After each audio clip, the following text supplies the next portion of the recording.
Good day, good people. It's your boy Mr. E from WeTalkFilm.com, and welcome to the latest episode of Most Wanted, the films that we can't wait to see come into cinemas or the small screen September 2020. Now, I could say that August started off a little bit slowly, but oh my God, did it finish strong. Now, have you seen Tenet yet? Have you seen Tenet? If you have, then you know what I'm talking about. Oh my God.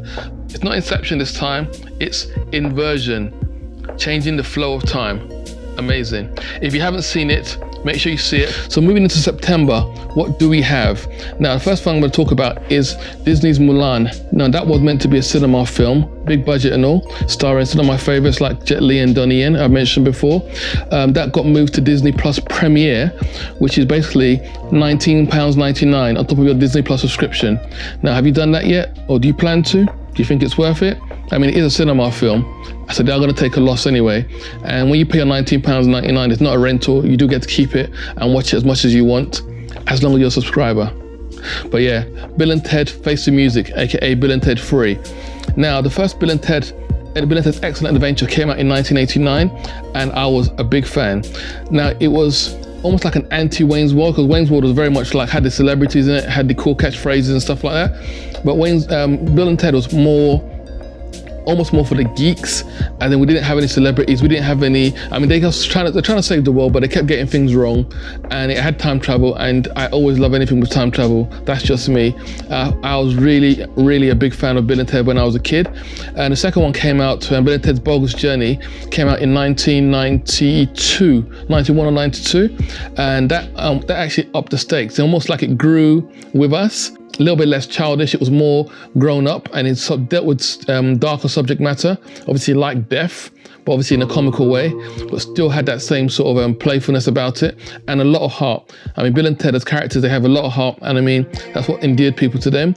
But the fact we had to wait almost 30 years for this trequel had people thinking it's a cash grab, but realistically the main stars, Alex Winters, yeah, he may not be a household name, but he has been writing, producing and working in the industry, so he's not broke. And Keanu Reeves, I think Keanu Reeves doesn't need the money. So for both of the actors, this is actually a passion project, something they've wanted to do for a very long time to sort of complete the story. So Bill & Ted 3 from the trailer, I think is actually going to be hilarious. Now, I don't know if you have to have seen the original two to find it funny, but the fact that they are middle-aged men now, having marital problems, we see them in counselling, with their own daughters who seem to be following their own footsteps. I find those scenarios already quite funny. And you bring back old characters like Death, obviously going to be new characters.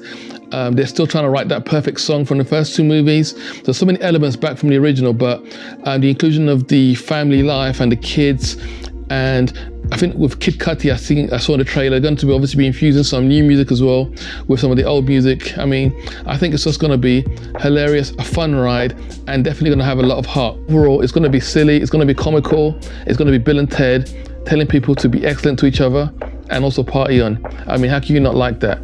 So Bill and Ted, Face to Music, aka Bill & Ted 3, coming September the 4th is coming out.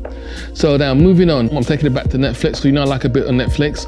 Now this one is actually starring Millie Bobby Brown from Stranger Things, one of the main characters from Stranger Things, and this is going to be her first main lead, where she's the main character in front, and it's Enola Holmes.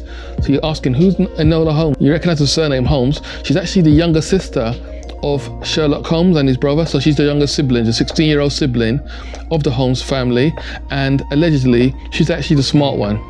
So now, have you seen Sherlock Holmes with Benedict Cumberbatch or Robert Downey Jr. in the cinema? You know Sherlock Holmes is a pretty smart detective, in fact one of the smartest in the world.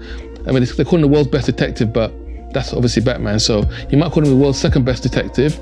But allegedly his younger sister Enola is the smartest in the family. It's actually based on books by Nancy Springer called the Enola Holmes Mysteries, and this is an adaptation of that, and she's going to be obviously solving mysteries with her own quirks in her own way, different to her brother Sherlock. Speaking of Sherlock, he's going to be played in this film by none other than The Witcher and still Superman, Henry Cavill. Again, the trailer for this has just dropped.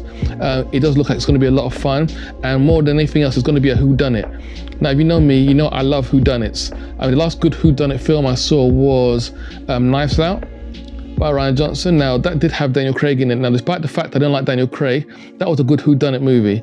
It kept you guessing all the way through. You think you know who's done it, that it's somebody else. I'm hoping this is going to be that kind of movie where and we get clues, that you've got to solve clues and puzzles and find a way to who it is. And you're going to have twists and turns and maybe even a twist at the end, who knows. But yeah, that's one I'm definitely looking forward to. Enola Holmes comes out on September the 23rd, only on Netflix. I am super curious to see The Devil All the Time, which releases globally on Netflix on the 16th of September. Now, the trailer they put out earlier this month doesn't really give a lot away, but given that it's based on a very celebrated 2011 Southern Gothic novel, we can actually learn quite a lot about the plot.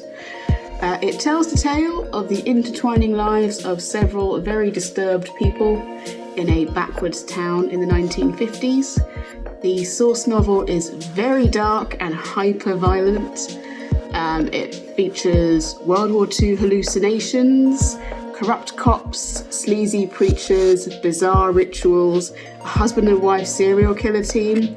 There's really a lot going on. A lot of the scenes are reminiscent of some of my favourite darker tales. There's hints of Cormac McCarthy, of Paul Thomas Anderson's There Will Be Blood, of HBO's True Detective series, which are all fascinating and grim in a good way. It's going to be starring Tom Holland, who is the sort of idealistic, moral young hero who is going head-to-head with Batman, Robert Pattinson, the Winter Soldier, Sebastian Stan, and Pennywise, Bill Skarsgård. I am really curious to see some of Marvel and DC's best and brightest serving true grit. So that's it for this month. I'll say remember to like, follow and subscribe to this channel wherever you're watching it. This is Mr. E saying, we talk film. Come join us.